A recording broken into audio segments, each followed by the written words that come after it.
What's going on, true believers? Welcome to another episode of One Shot. I am your host, Jacob. This week, while I did wind up picking up quite a few books, um, content-wise, it seemed kind of mediocre this week. Not bad by all means, but it wasn't nothing home run for me. And while I get into this, just so you know, spoilers do happen. I will be reviewing a lot of these books. I feel like I should be putting this at the beginning instead of right before I spoil something. So, spoilers do happen. If you don't want to hear spoilers about books, you might want to skip this. But let's get right into it, shall we? First one I got is Rabid World. This is Scout Comics. This is issue number 2.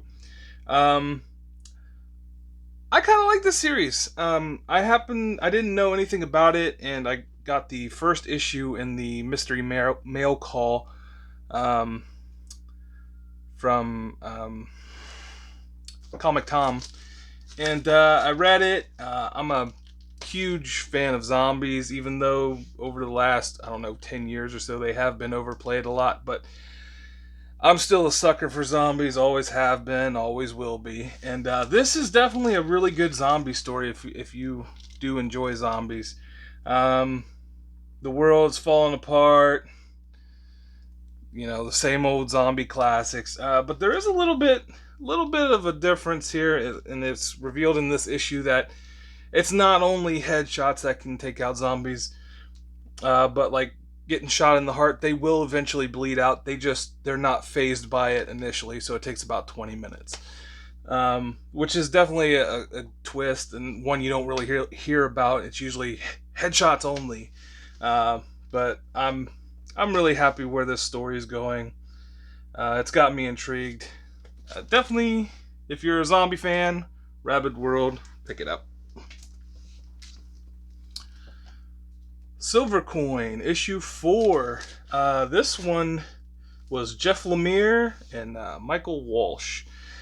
The story takes place in the future, so people have like tech built into their bodies, and we find this group of people mugging a guy, and the way that they do it is they literally like tap into their brain somehow with tech that's built into their bodies, and they steal stuff from their account, and it's just like minuscule amounts, like $40 they're stealing from this guy. But they're getting chased down by the cops, and apparently Law and Order in the future, cops just can shoot you on sight. But the woman gets away and falls down into what looks like our time, but like the city is underground. It's like civilization has collapsed and they just built on top of it, like literally.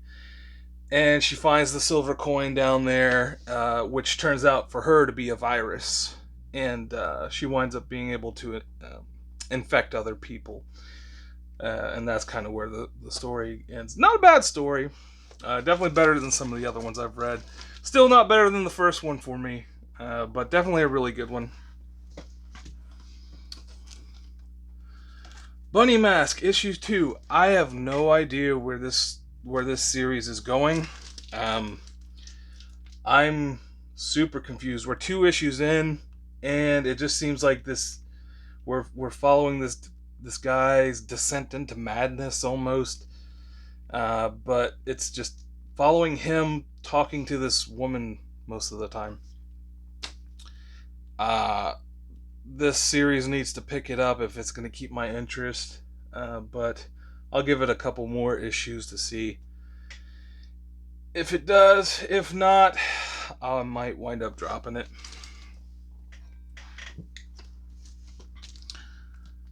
I'm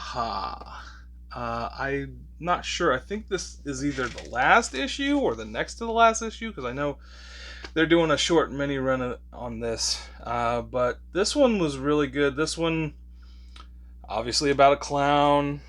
He's He's kind of down and out on his luck a little bit. He's got depression, but at the same time he's kind of like he sees things that aren't really there.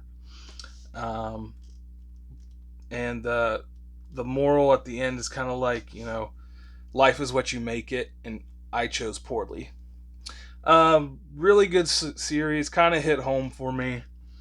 Um, but yeah, haha, issue number 6, I think this is. Yeah. Um, this series has been great overall. I think even the Ice Cream Man kind of makes an appearance in that one.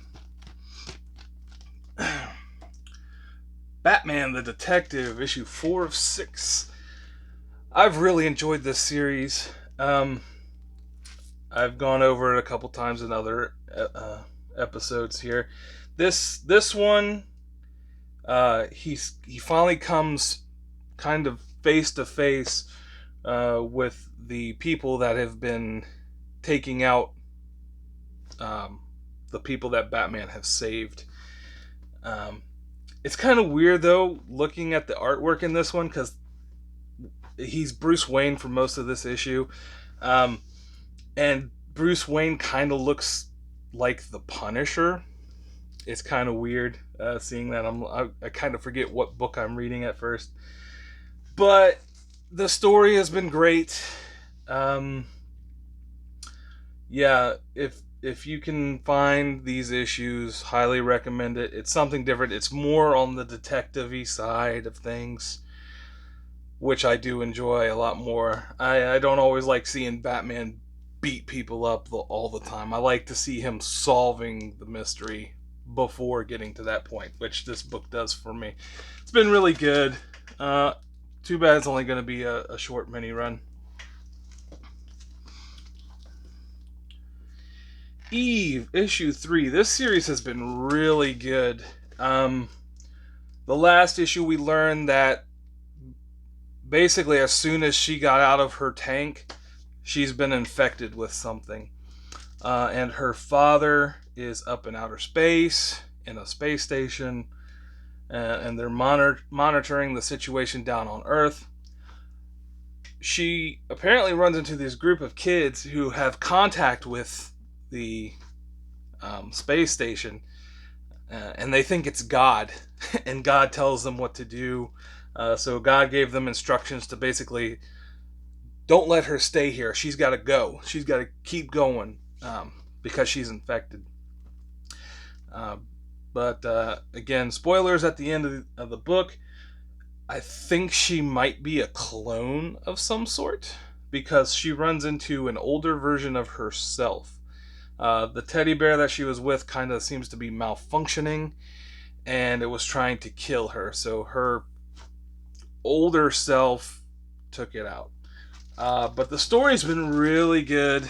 Can't wait to see where this one goes to. Highly recommend Eve. Justice League Last Ride. This series, it's written very well. I mean, Chip Zdarsky, can't go wrong with him, right? I know, big fanboy if you've watched my episodes. But this one is setting up for a big battle. It almost seems kind of like a castle defense. So Lobo has been captured by the Green Lantern Corps. They want to put him on trial. So they're trying to hold him so the universe doesn't take him out, basically, before he can have his trial. So Batman and Superman are kind of on the outs, and Batman wants nothing to do with it. They drag him in, and then he comes up with the idea, the only safe place that we can hold him is on Apocalypse. I'm guessing that, Apocalypse has pretty much been neutralized to some extent because they can just come and go as they please, it seems like there. But they're kind of setting up defense on Apocalypse, and the universe, a bunch of evil is coming, and they're going to try to take out Lobo.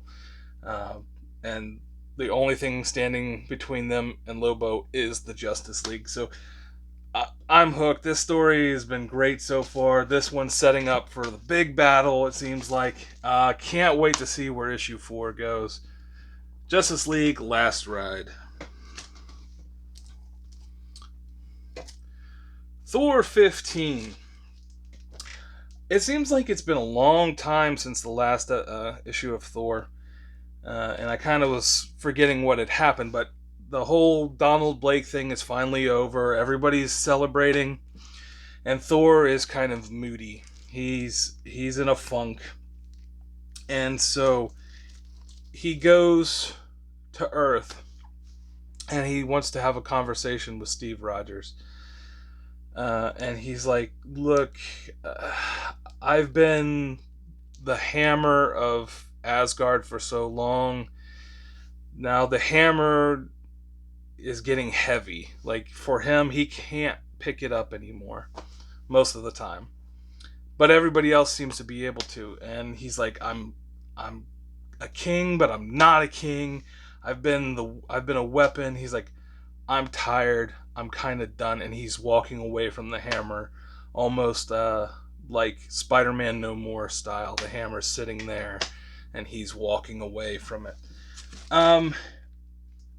I'm back in on this series. Like, Thor without his hammer, what is he? Like, he's going on a. It seems like he's about to go on a journey of finding himself. So I'm loving this series. Again, Donny Cates has me in. Hopefully, Donny Cates puts out a story and finishes it. We'll see. Sinister War, issue 1. Gosh, I really want a decent Spider-Man book, an ongoing. This is not it. This is the big crescendo to Spencer's run, and it's just, it's nothing. It's not that great. And he thinks that he's gonna go out with a bang by just throwing all of Spider-Man's enemies at him at once. I don't know why.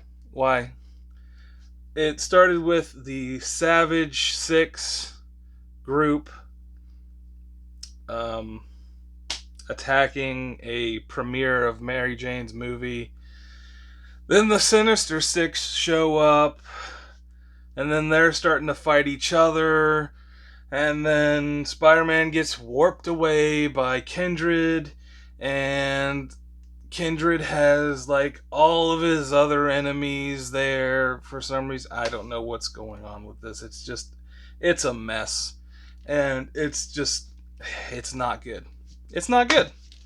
And I can't wait for Spencer to be off this book.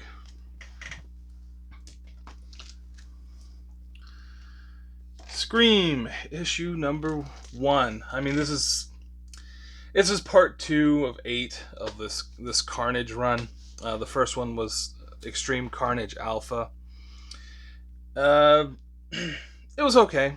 We're getting more of the same. It seems like Carnage, instead of Venom, has control over all the symbiotes. I thought Venom was the King in Black now, but apparently he's not. I don't know what's going on. But Carnage is calling all of his symbiotes to him for something big. We'll find out what happens, I guess. That's all it was. It was just about the symbiote Scream fighting with her host. That's all it was. It was okay. Not great. Not bad. Just mediocre. And I have a feeling that the other ones are going to be more of the same. I'm going to talk about these two because these were super similar. This is Star Wars War of the Bounty Hunters number 2. And this was Dr. Aphra number 12. I read Dr. Aphra 12 first, then read number 2, I think it's number 2. Yeah, number 2. And there were literally just some of the same panels that were in Dr. Aphra were in War of the Bounty Hunters 2. They were just ripped directly from this one. So it was like I was reading the same book twice almost. It basically was War of the Bounty Hunters 2 was kind of, I think, a little bit better than this one, than Dr. Aphra, because it obviously it was more part of the main series. But I don't know, they were just too similar. I mean, I feel like I bought the same book twice. The story is okay. You know, they're finally at the auction where they're auctioning off Han Solo and Carbonite. Boba Fett's trying to get it back. Dr. Aphra's there for whatever reason. I don't know. It was okay. I do love this cover, though, the action figure cover of Bosk. But I don't know. These two is basically the same book. 7 Secrets, issue number 10. Another kind of filler issue. Apparently this character here is the Queen of England or something. And so now she's joining them on their adventure. I don't know. This series kind of peaked and now it's dropping for me. I don't know if it's going to pick back up. I might give it a few more issues again like I do with some of these other ones, but I do not know if I will be continuing 7 Secrets if it continues like this.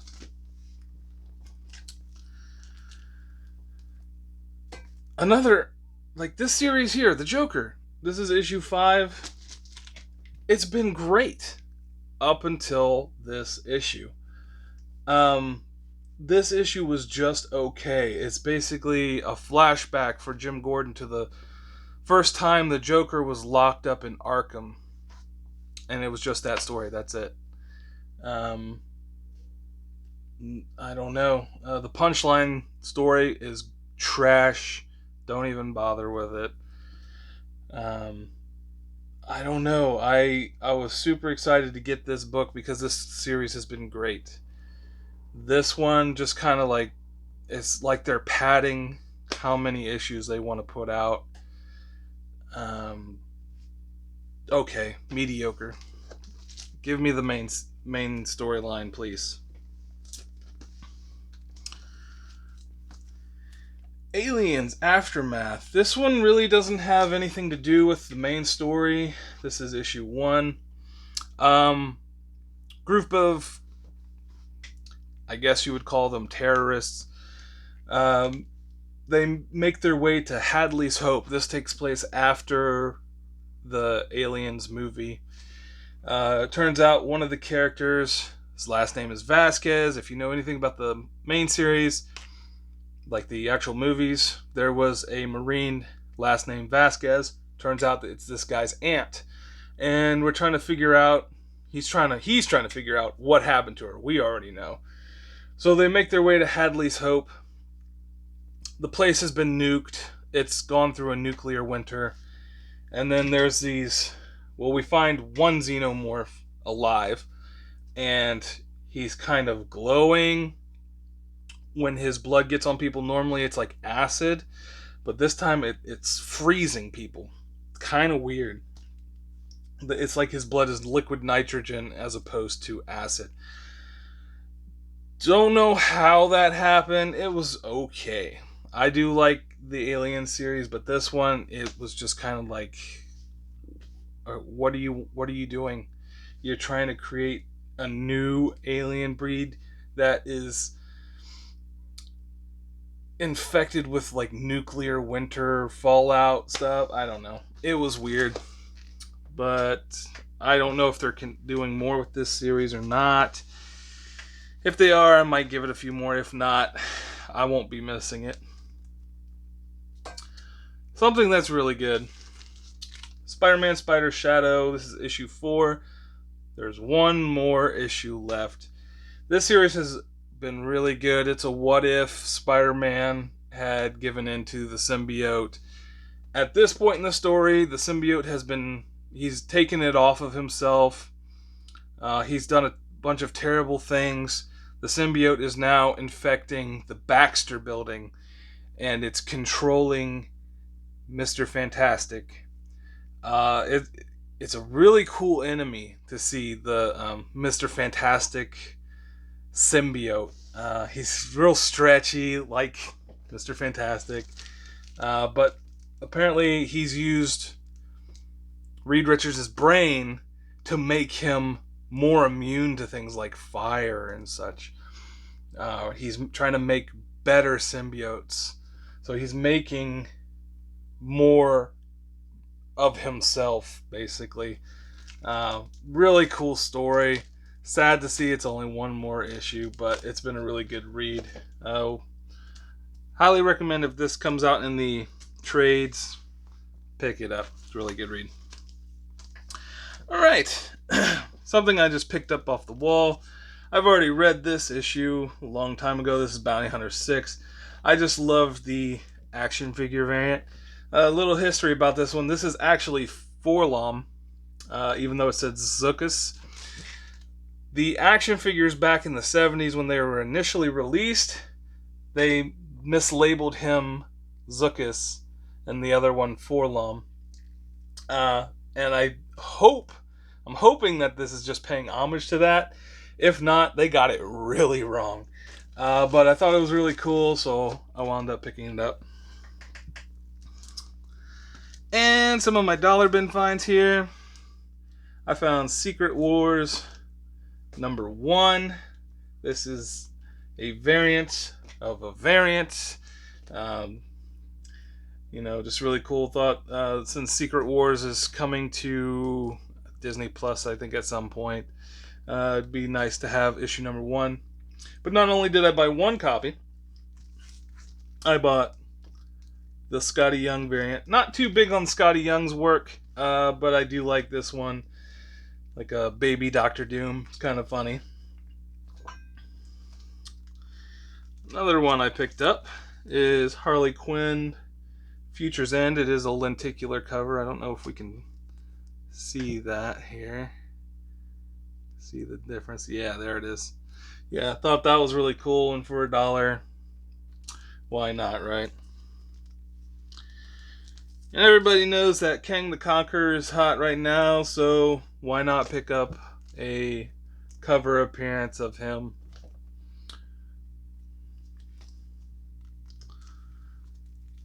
And let's see if I can get this unstuck. I picked this one up for $1. I was doing some research into this. This one caught my eye, not only because of its age, but because the advertising supplement to this book is the Columbus Dispatch, and that's the newspaper where I live at. So I thought that was really cool seeing that, and apparently this was across the U.S. And then there was another one that was the Chicago Tribune, which is, I think, a completely different comic book, but I thought that was really cool. It's a little bit beat up, but I thought it was fun for $1. I picked up the Avengers issue number 4. Who will be the Avengers? Maybe spec-worthy, I don't know. No first appearances that I'm aware of, but who will be the Avengers right now, because it seems like they've kind of fallen apart. So just kind of a little spec, maybe. Then I got the Amazing Spider-Man number 12, Return of the Sinister Six. As you know, the Sinister Six is making their debut in, I think it's SpiderMan at some point. So spec worthy for sure. And lastly, I got Spider-Woman issue number 2. I just thought the cover was really nice. It's in pretty good condition. And I don't have too many Spider-Women in my boxes, so thought I'd pick one up. Like the cover quite a bit. Well, That's all I got for you today. Thanks for stopping by and checking out what I pulled in. If you could, leave a like, leave a comment, tell me what you bought, tell me what I should be reading, and as always, have a good day.